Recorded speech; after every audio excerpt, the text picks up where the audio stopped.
Hey everybody, Karyn Bryant here for the MMA Heat podcast. We're here with What's up? Oh, what's up, everyone? Alan Jouban here as well. folks. So it is Monday after UFC Raleigh, so we will talk about that. Talk a little bit about Bellator. Probably mostly the main event on that one, Cris and Julia, and maybe some other things from the evening. But Alan, it's kind of a weird vibe here in LA today, huh? It is. It is. Obviously, I mean, at this point, everyone's seen the news with Kobe Bryant, his daughter, the other 9 victims now that was disclosed. Yesterday when it broke, it was kind of still unknown how many people they were saying 3, 4, 5. Now 9 others with Kobe and his daughter. But yeah, it's a somber day. Yesterday was a weird one. When the news broke, we were following it and just trying to find out. I think like everyone in America was trying to find out more details as they arose.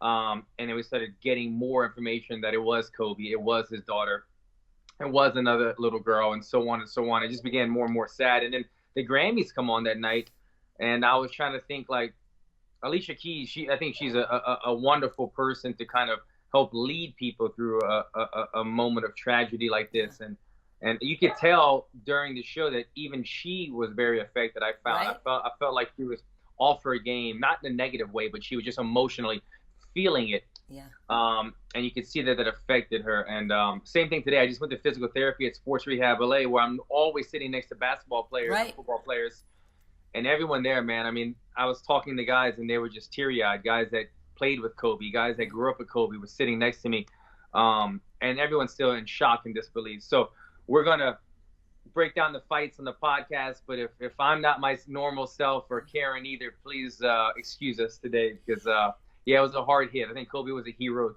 to a lot of us. Yeah, it was a really tough for me. Yesterday was actually the anniversary of my father's passing as well. I'm sorry. His last name was obviously Bryant. Yeah, no. So watching the news, all this stuff about Kobe, but so I'm just seeing headlines about Bryant. The emotions are coming back, yeah. So that was my day. So it's 15 years, and if anybody out there who has a parent who passes, like 15 years may as well have been like 15 seconds, right? It's always right there. So then of course I started getting weird. I don't want to be too modeling, but then I got weird, right? Because it was like a 15-year anniversary, and then Kobe happened, and then I started thinking, shoot, 15 years from now, I better lock myself in a room of bubble wrap. Like, I started to get weird, and then that was weird. And then, so I was like, don't do that. But my mind last night as I was going to bed, it was a little strange. And I had basketball practice this morning with the girls. I'm the assistant coach for the middle school team. Guess what? Yeah. 13-year-old kids. My daughter's 13. Yeah. I'm out there in the basketball court. My coach Brooke, who I work with, she was really impacted by it, and Kobe meant a lot to her as a role model in all this. I joke that I'm from Boston, right? So if Kobe had been on any other team, I would have had a Bryant shirt. You know what I mean? But he was a Laker. Like, you can't root for the Lakers if you're from Boston. You just can't. Yeah. And even when I moved out here in '97, like, he wasn't a guy that I just wouldn't wear the shirt. That's all. But I met him early on. A roommate I had was friends with him, so I met him. I think it was at even like a Ralph Lauren store opening party in Beverly Hills or whatever. He was totally cool. Then a few years ago, what was it, 2017, 18, when we had the press conference with all the fighters and everybody now that they were sponsoring with the drinks and everything. So we had that whole press conference. He was totally cool at that. And just to figure that, if you talk to DC about it, doing the show detail, all the stuff that Kobe was into, affecting a lot of other people's lives and athletes' lives and just trying to lead. So while I don't feel it as a Laker fan, you know what I mean? I feel it as like, wow, this guy, really had a lot of positive impact. And yeah, being out there on the court today with the girls, we all kind of had a little moment at the beginning, and we were talking about stuff. And yesterday was a crappy day. I agree with what you said. I feel it as a fan, a Laker fan, a basketball fan, but I feel it more so as who he was, what he stood for. And that's what related to me. That's what made it so hard for me, because Kobe always carried himself with so much dignity and class and pride. And he wasn't flawless. He had his highs and his lows, but he found ways to always carry himself with dignity, and people respected that. And he was so open about his lovingness to being a father, and having nothing but girls, all these daughters. I know. He had a new daughter, and how much he loved them, and being a role model for the girls team, opening up the Mamba Academy. I mean, so much stuff that he has done. Yeah. And that's one thing that to me was very relatable, like just the parenting love for your kid. I admired him for that, and you know, the Mamba mentality that he had, where like he was probably one of the guys that, you know, he's one of those guys, if he was a fighter, he would have had a broken hand and a broken jaw and continued fighting in that 4th and 5th round. Absolutely. He wasn't a guy that was going to throw in the towel, and that's what the fighter in me most admired of him as a human being. But when you tie that in with a good parent, somebody who looks the part, who dresses the part, who's always well spoken, he spoke like 4 languages. I mean, it hurt. It hurt deep down inside, knowing that this was a good person, and other good people died with him, especially family members. So we had to get this off of our chest opening the show, because this one hit really close to home for both of us. It did. It absolutely did. And just to wrap it up, ironically enough, Wade is actually filming right now. Our friend Evie, who folks know I do Trocasao with her sometimes, and she works for Globo. She actually had to come out from Vegas yesterday to cover it. And so Wade is filming with her right now. So Wade's whole morning has been up in Calabasas. Then they went, you know, downtown to the Staples Center, I guess. Then he's gonna go and film this press conference later, and all this stuff. So it's intense. And I was like, well, it's one of those things, like, you hate being there to cover that story, but at the same time, like I was explaining, well, you want to do it well though, right? Like, so God forbid anything happened to somebody that we know well in the fight world, like I would want to tell the story well. So I do think that there is a great deal of that for a lot of the LA reporters and everybody. Like, there's a real sense of wanting to do this right too. Yeah. I agree. I'm glad we brought it up. I'm glad we kind of got it off our chest and shared our feelings with our viewers. Let's try to come together, be strong, and move on and talk about some fights. The fight that happened this weekend. Absolutely. Well, I was in Raleigh, and or Raleigh. I even said at the beginning of the show, I was like, I'm sorry if I'm mispronouncing this. Being Raleigh, from the North, I'm a Yankee or whatever, calling it Raleigh. But so we had some fun fights. We had obviously Curtis Blaydes and Junior Dos Santos in our main event. Michael Chiesa beating Rafael dos Anjos in the co-main. In terms of the rest of the main card, for me, the one that stood out was Angela Hill, and we will get to that because that was really, really fun. But I'm not exactly sure, Alan, if we back up a little bit, what our expectations were for this fight. But Curtis was number 3 coming into it. Junior was ranked number 4. And Curtis just making another case for a title shot with this win. He looked phenomenal, man. He looked really good. Yeah, my expectations going into this fight was a little uncertain. I haven't really seen too much out of Junior Dos Santos. I didn't really know how the matchup was going to go. But Curtis is doing everything that he can to vocally and physically warrant that title shot coming up. That's what he really wants. He said earlier today, he feels like he's in his prime. He doesn't want to wait anymore. I feel that he's done enough too. I think his last 2 wins came of knockouts, and off of name guys that weren't any just run of the middle of the pack type guys. He's fighting the top 10 type guys right now, and putting them away.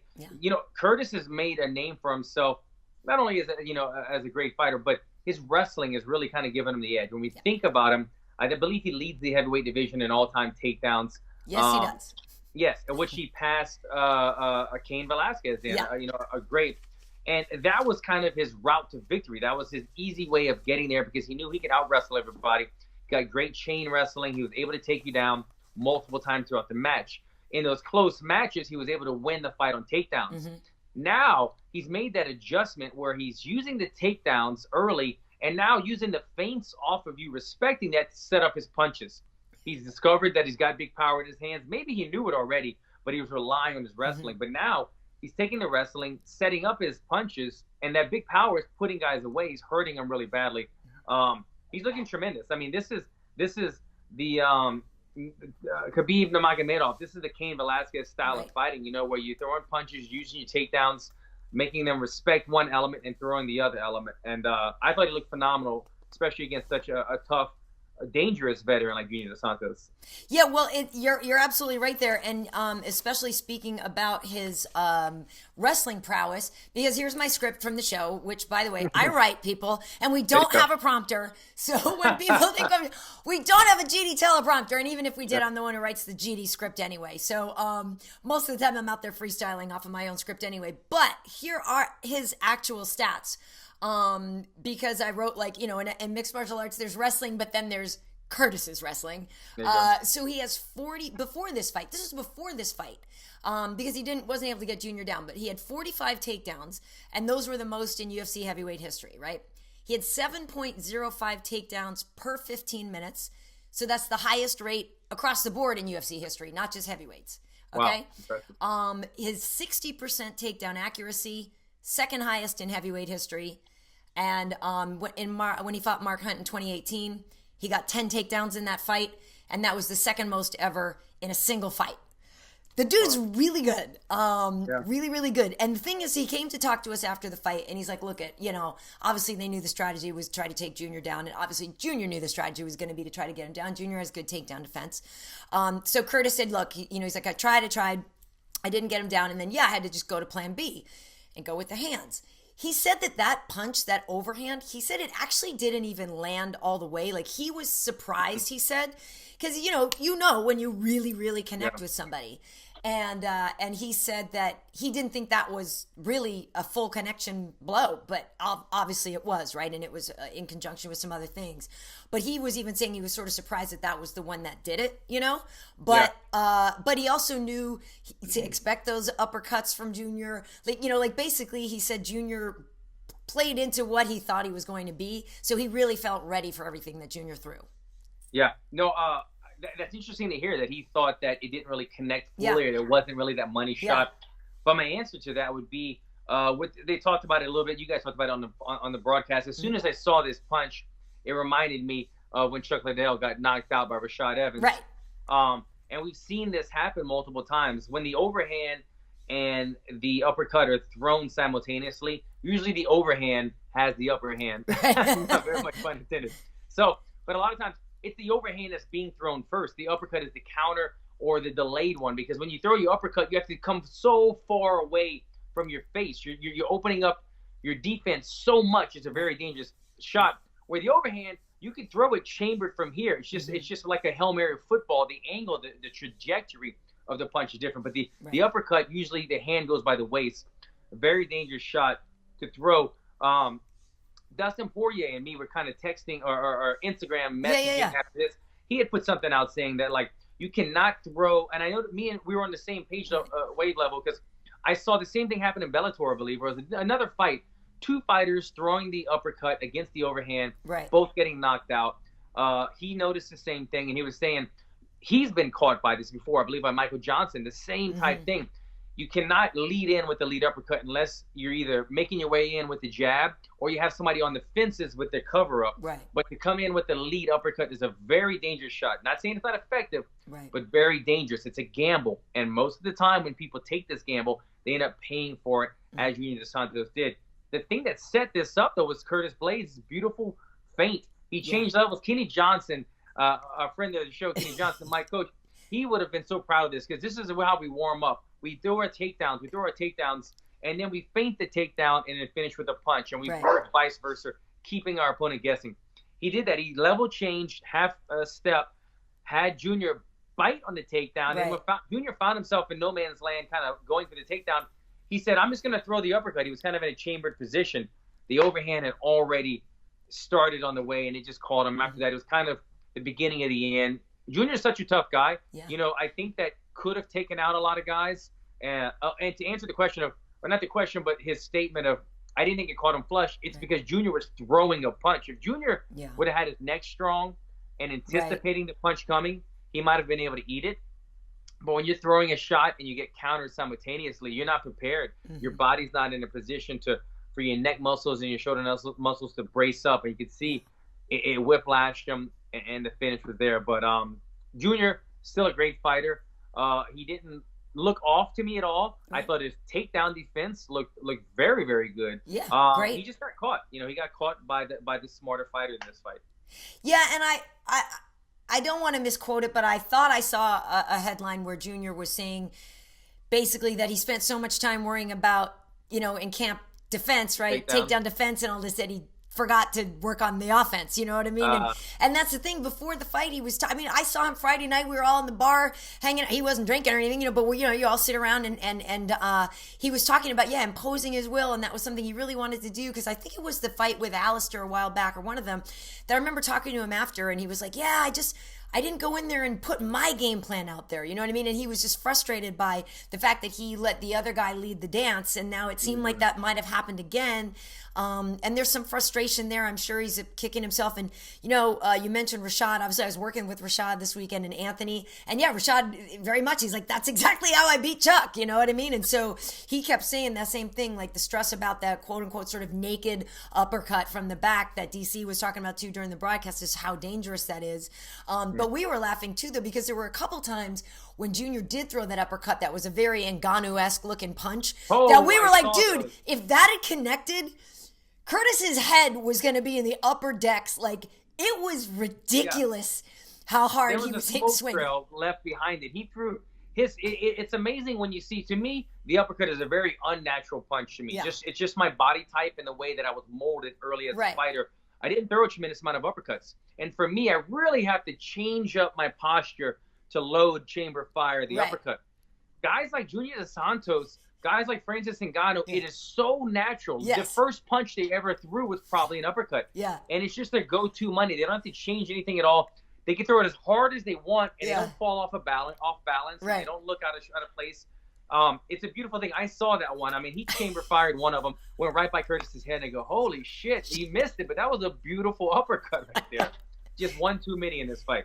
Yeah, we were literally like, seriously, we all looked at each other like, oh, like if that had landed, like, good night, really insane. But just even in general, I think there was one body kick even or something that, like, obviously our desk it's not in the all the way up, but it's sort of between the second highest and highest level where we have our desk.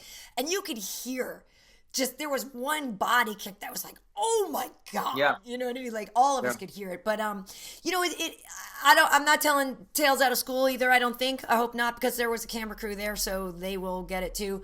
But Junior actually wanted to talk to Anthony a lot over the course of the weekend, Anthony Lionheart-Smith.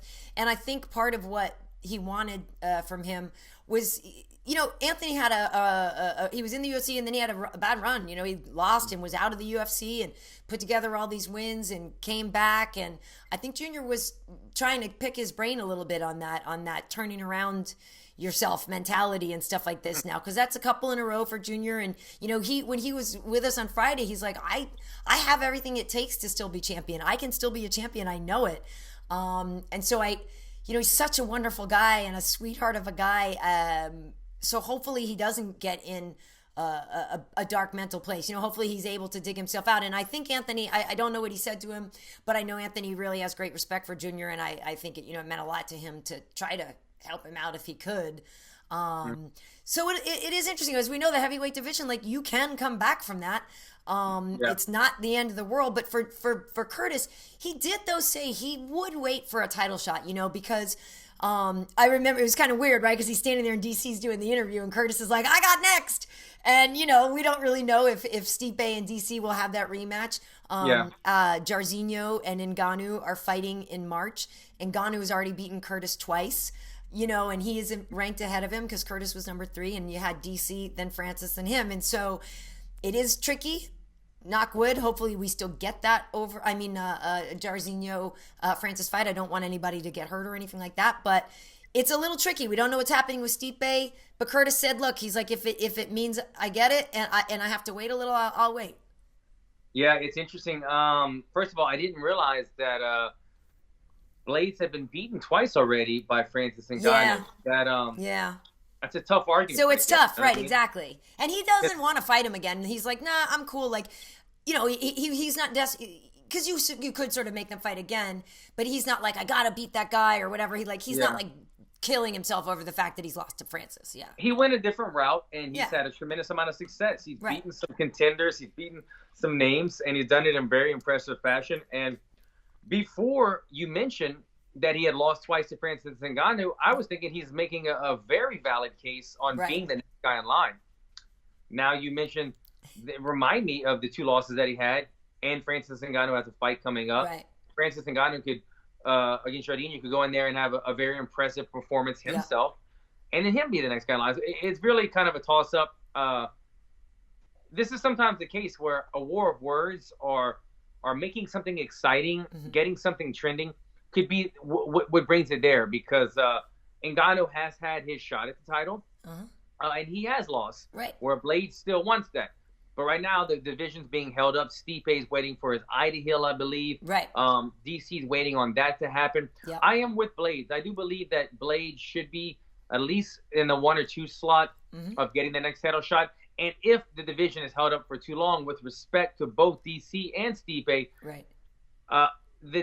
they might have to vacate her if it's gone too long. We don't want him waiting another 6 months and then having another 3-month training camp and waiting and holding up the entire division when these guys are staying after they're fighting. For Blaydes, I know what's at stake for him.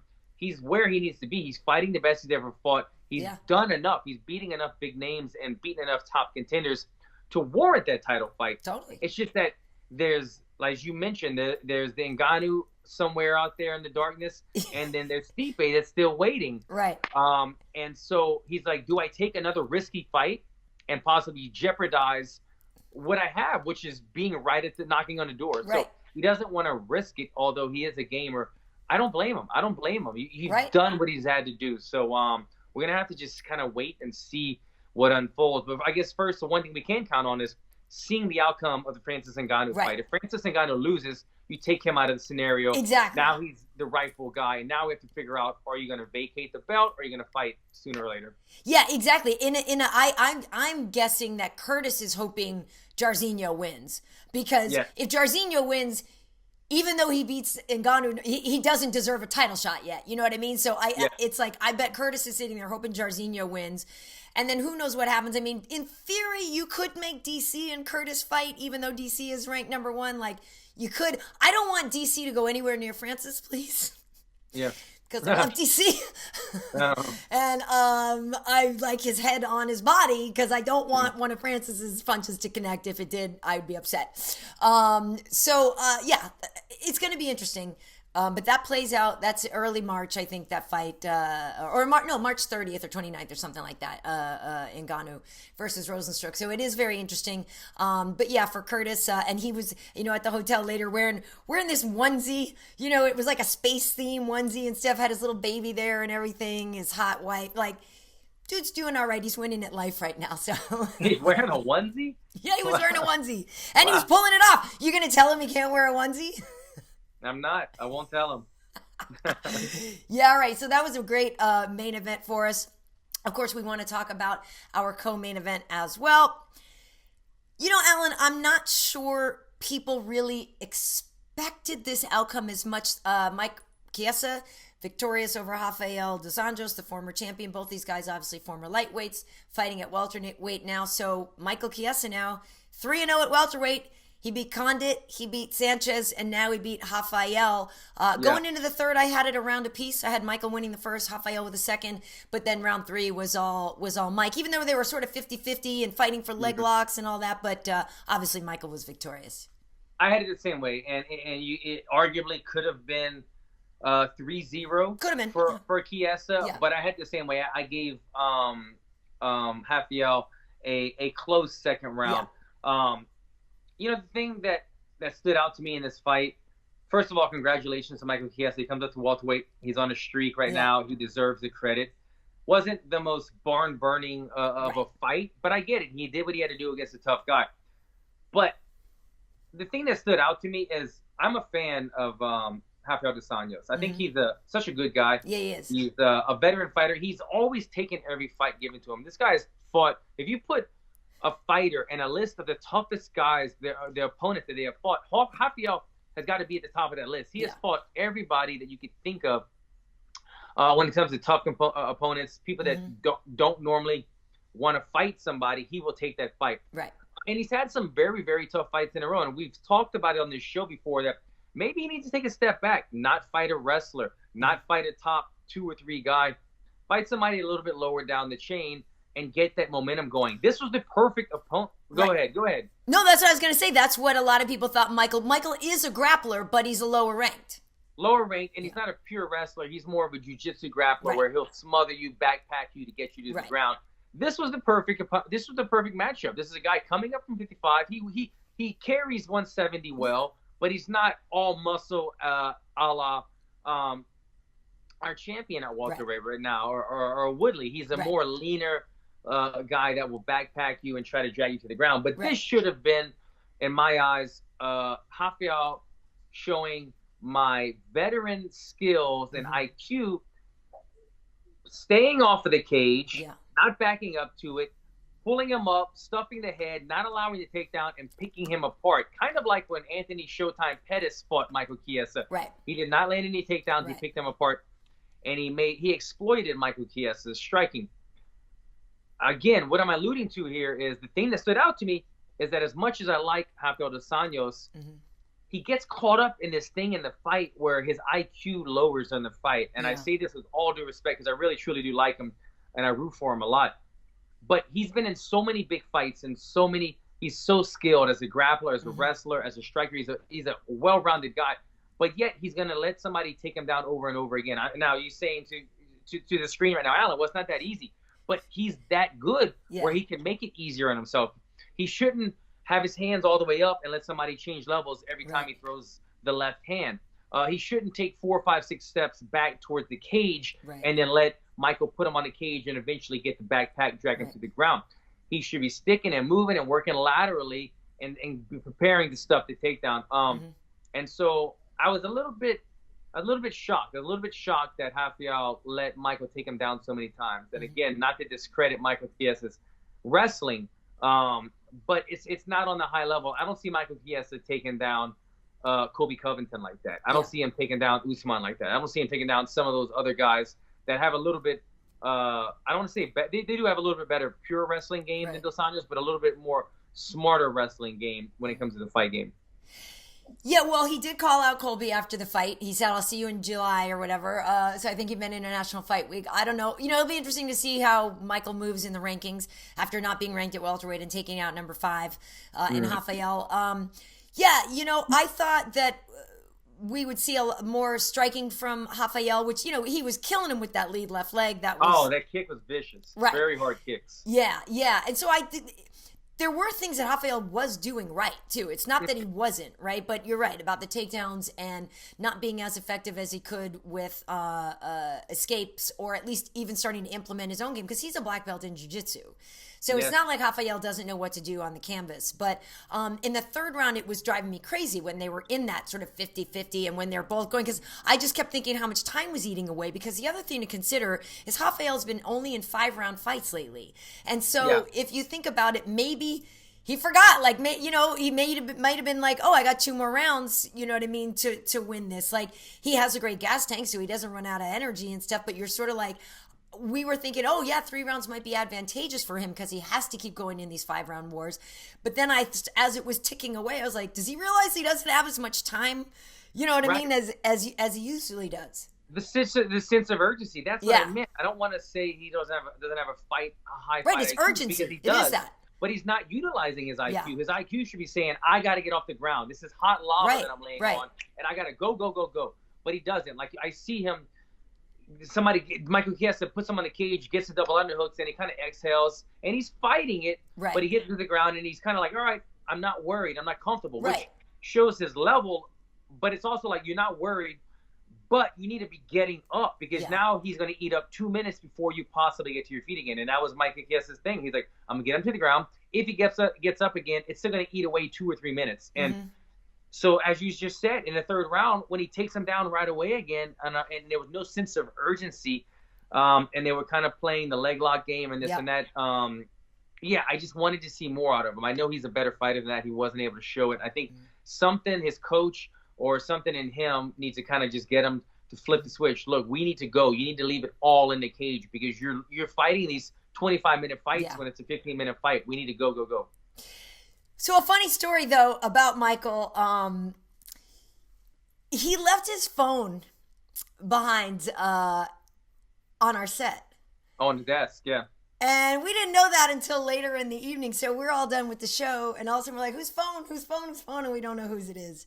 And then they figure out, one of our security guys, I won't put his name out here, but thanks for figuring that out. Anyway, figured out it was Chiesa's. So he's like, who wants to take some pictures? So Michael Chiesa's phone has some hilarious pictures on it right now that may start to come out or whatever. But Anthony and Rashad and I had a little bit of a photo shoot with Chiesa's phone, and there's some ridiculousness where we were just cracking ourselves up. And he didn't know. Obviously, he didn't know. And so I had texted him later on. I'm like, hey, Mike, where are you or whatever? He's like, oh, I'm just getting back to the hotel or whatever. So then I saw him. I'm like, yeah, obviously you have your phone, right? He's like, oh, yeah, no, I got it back. I got it from like Curtis's mom or whatever. I'm like, okay, cool. Mm-hmm. And then he didn't say anything. I'm like, have you looked at your phone? And he's like, what do you mean? I'm like, oh, nothing. And then he's like, so then later on, I get this text from him at like 3 a.m. He's like, holy crap. Those pictures are amazing, right? And so, so really funny, very entertaining. So I know he had to go to Abu Dhabi. One of his teammates is fighting or something. Oh, wow. But if he puts some of those out, you guys will go crack up. It was very funny. You never know, and then we got to punk people. Yeah, man, you leave your phone at the desk. It's open season. Totally. Well, I mentioned at the top of the show, Alan, that I was also very, very impressed with Angela Hill. She got a TKO over Hannah Cyphers. Hannah Cyphers is from North Carolina, so she was a local girl, had a lot of people rooting for her. If you look at her, she's yoked. That's a strong young girl. Angie got the first finish of her UFC career on her last fight in Mexico City against Carnelosi. She got a TKO, and so she was like, I really am looking for another finish. You know, she was hungry for that. She was hungry to slice and dice, cut a bit. You know, Angie's got a real fun personality. And she did just that. She looked so good in the mount. I know, Alan, you're an elbow guy, a elbow guy. Yeah. She looked awesome. She's dope, man. I've always liked Angela Hill. I've liked just her style, her fighting style, and she got like a swagger about her that she, she doesn't back down from anything, but she's fun too. So she's got all the elements to be a good fighter. I don't want to say I was rooting for her because in this fight, I liked watching Angela Hill. I wasn't familiar with the other girl as much. But when Angela Hill was able to get in the dominant position and she got in the full mount and she started bringing down those elbows that you were saying and the punches, I love that. I love the intensity of not just sitting there and pity-patting or wasting time. Mm-hmm. She got into dominant position. She got into the high mount. She got up real nice and high, and she just went berserk. She went apeshit throwing those hooks and power punches and elbows. And she was trying to finish the fight, and she was doing damage, and that's inevitably what stopped the fight. I can't remember if she had gotten the mount a number of times or not, but regardless, when she would get in a dominant position, she makes you pay for it, and she does damage, and the opponent wears that damage from it, and eventually it breaks down the opponent, and they ended up, I think the referee stepped in this case, if that's correct. But I really like that. I love seeing that in a fighter that, look, they're trying to finish this fight. They want to finish it. I want to bring it to the judges. Yep. She said it herself at the end of the fight. She goes, I feel like I'm really more on like a 2 or 3 fight win streak because she felt like she got gypped in one of her last fights. She got robbed, and that's why she came back and tried to finish so strongly. Mm-hmm. And that really resonated with me because of my last fight. I didn't like the way that the outcome was, and if the outcome would have gone differently, I'd be on a couple fight win streak right now. So it's the same thing. You have an opportunity to finish your fight. You give it your best. You may not always finish it, but you're going to inflict more damage. The judges are going to see it. The crowd's going to go crazy. It's a better thing. It's a better thing to go for, and she goes for it. So I respect her for that. Yeah, she absolutely goes for it. And, the thing that's been interesting about her this last year is that she took, it was her 4th fight within a calendar year. She's been really busy because she's been taking short notice fights. You know what I mean? She's been the one that they put on speed dial for some of these fights when they drop out. So she had a lot of opportunities. So that was the 3rd short notice fight in a row that she took, and her 4th fight within this past year. But she's been doing great. And that's like you just said about putting the win streak together. Cause she was like, hey, look when it comes to the fights and the getting the money fights or whatever and the rankings are one thing, she said, but honestly, you start to put together a win streak, you get streaking, people are talking about your streak, and the next thing you know, you've got the buzz and you're hot. You know what I mean? And even if your rank isn't all the way high, if all of a sudden you're streaking in this division now, your name has some buzz. And I believe the other fact is that now she's got like the third longest active win streak in the division or something like that, or the third most wins or something in the division. And Angie's 35. She's it's interesting because when she first got in the UFC, she didn't have a lot of experience, and she got on the Ultimate Fighter, and then she fought like Tisha, Rose, you know what I mean? She had like nothing but tough girls. And so it was a lot to take early on, and she was kind of thrown to the wolves, and then was able to go in Invicta, become champion there. So it's like things are really starting to work better for her now. She's a little bit older, but she's still young in fight years in terms of like how many fights she has, and you see her just getting better and better every time. I think it's like a real noticeable improvement. So I'm just happy for her. And like you said, she's got swagger, she's got a lot of style. So she's married to a Scottish guy. I know there's a rumor that there might be a Scottish card later this year, so she's hoping to get on that. But she's just the type that stays ready so she doesn't have to get ready. So maybe we'll get another short notice one from her. But it would be amazing to see what she can do if she got a full camp. Yeah, no, she's a great fighter. She's fun to watch. And the fight that I kind of always remember, sitting on my couch watching her fight, I think it was Claudia Gadelha or... it was Jessica Andrade. It was insane. Jessica Andrade. Her and Jessica Andrade going toe-to-toe, sitting in the pocket, throwing punches. I was just like, hell yeah, like this should be every fight. Like, I mean, it's tough to do that, but she won me over that fight. Yeah, she's great. She's great. Well, the other big takeaway, I know people were excited about Arnold Allen getting another win. People are excited Brett Johns is back. I mean, he almost actually thought about walking away from fighting, so he picked up a win. But I think the one that stood out to me the most was that we now have a new brother pair in the UFC. Durinho, Gilbert Burns' little brother, Herbert Burns, is in the UFC, and he started our night out. You're obviously going to expect great jiu-jitsu from a guy named Burns, but he knocked him out with the beautiful knee, Alan, so then called out Ryan Hall, who nobody calls out, and I was actually with Ryan's manager last night, and I mentioned that. He's like, yeah, that's great that somebody called us out, but, Ryan's certainly trying to look for a ranked guy and all that stuff, but... really kind of cool to have another brother pair in there, and Gilbert Burns just saying like this perfect debut, like the ideal knockout debut is about as good as it gets. I'm not gonna lie, Karyn. At first, when you started off this and you said it's good to have another brother in the octagon, I was expecting somebody else. I was expecting a different name, not a actual brothers. Yeah, right. Yeah. But it's good to know. I didn't realize that was even his brother. I follow him on Instagram. Yeah. Durinho, and I saw him promoting somebody. I go, oh, he's just being a good teammate, but I didn't realize he had a brother. So congratulations to him. And hey, if a Burns calls out a Hall, I'm all for that. But I get it. Ryan Hall's somewhat of a veteran in the octagon now, and he's looking for bigger name fights. Not even though he said he's having a tough time getting fights, people are turning him down. You don't necessarily want to take the first name that pops up when somebody's trying to make a name off of you. Right. So in other news, Alan, over at Bellator now, unfortunately, I was at work, in Raleigh, so I didn't get to see the fight live. So I am going by what I saw in the highlights. Yeah. And if the highlights that I saw are indicative of how the entire fight went, that's bananas. Because that pace in the fourth round between Julia, the former champ, and Cyborg, the current champ now, was insane. Like, that was like, holy crap. Like, and then I was like, fourth round. So I'm curious for those, please talk about it in the comments here, what you thought of that whole fight. I can't necessarily say I'm surprised that Cyborg won because she is so incredible, but Julia was I know going into this, going to be a real challenge. So the fact that it did take her to the fourth round makes me think that it was probably competitive and a great fight, I would imagine. Yeah, so we talked about this on the last podcast, and I wasn't real familiar with Julia, and that's just my fault. I'm sure a lot of fans are. But I was saying that Cyborg probably needed to go in here and finish her to get to demand that respect in a new promotion, right? To let her know she's a new dog in town, in a decisive fashion, in a decisive way. Even though this fight went to the fourth round, I think she still did just that. She made her case known. She let everybody know she's in town now. It was somewhat competitive. Julia's a tough girl, and nobody's going to really run through a girl like that. She's very good, very tough.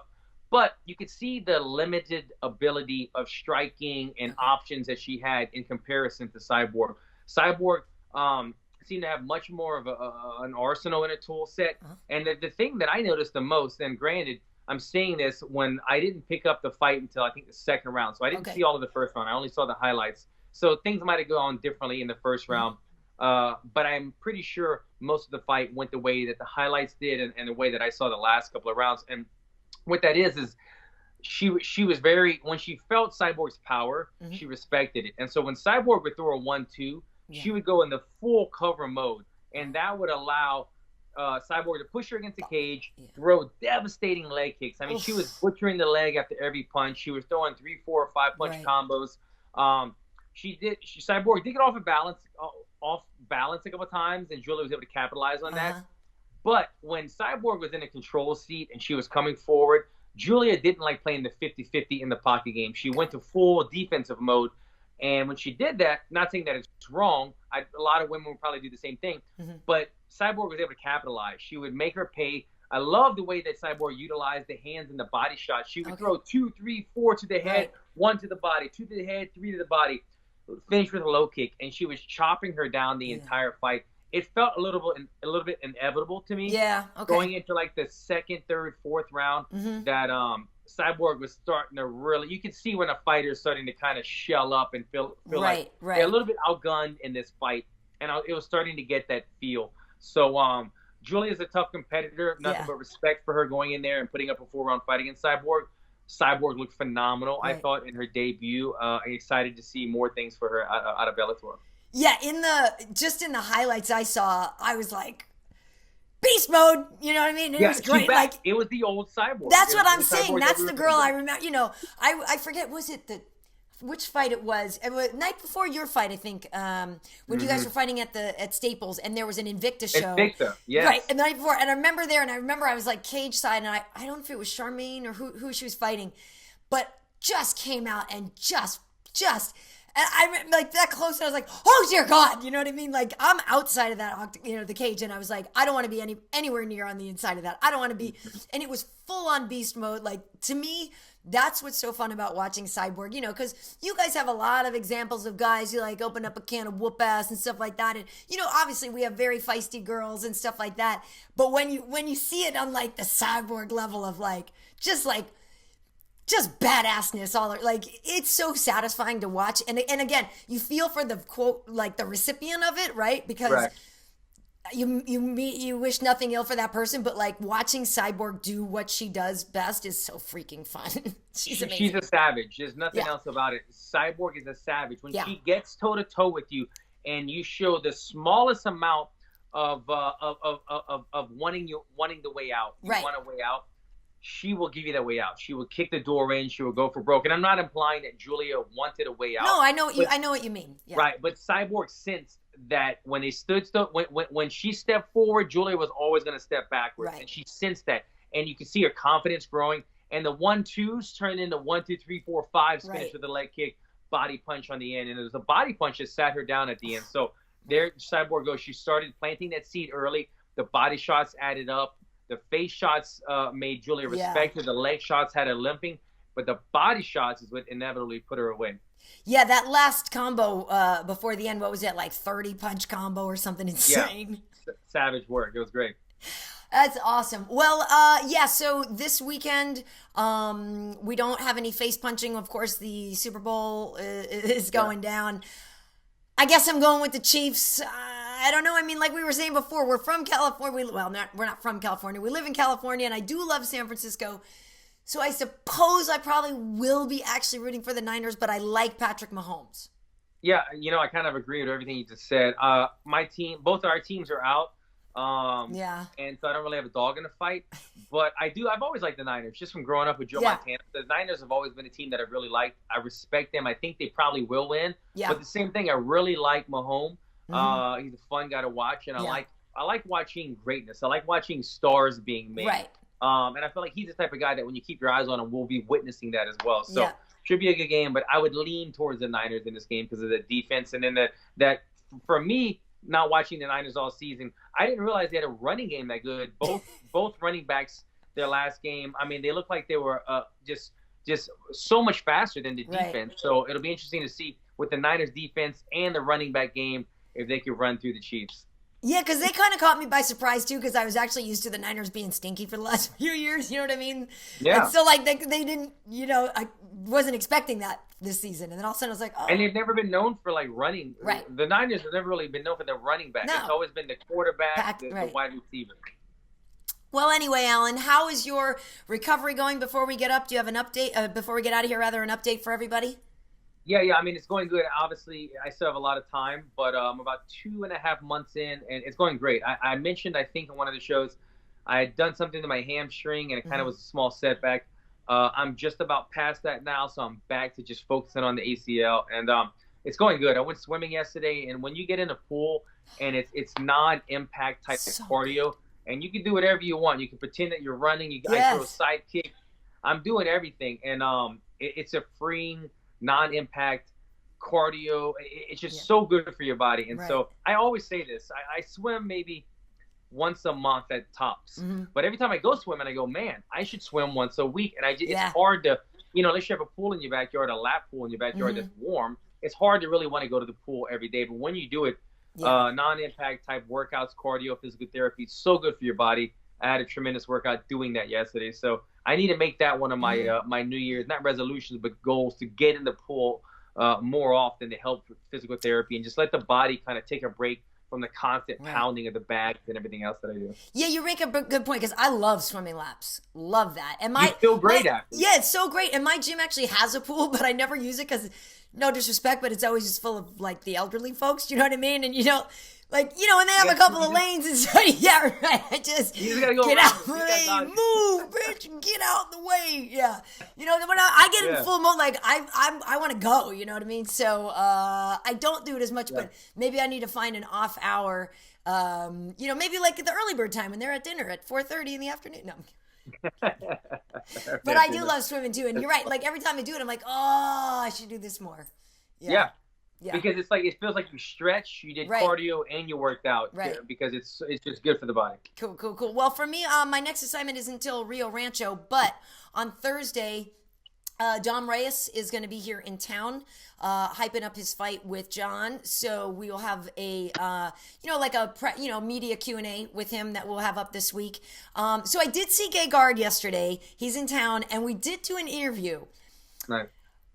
But I talked to Gegard today. There's some things that we were talking about in the interview, and some things may have come to light and have changed. So we might have to kind of wait on that because of some other information and things that are coming out. So I know I was teasing that, so people are just going to maybe have to stand by on that for a little bit. But it was always great to see him, and we were talking about rematch with Rafael Lovato and different stuff like that, so he can try to get his title back. So at some point, that's something to look for. But last week, I did talk with Chris Cyborg and Julia Budd and Rafael and Michael Chiesa and Curtis Blaydes, and I know it was great, and I did no wrong answers with all of them. So it was really fun. So winners, losers, whatever, none of them are losers. They're just people who didn't win a fight that night.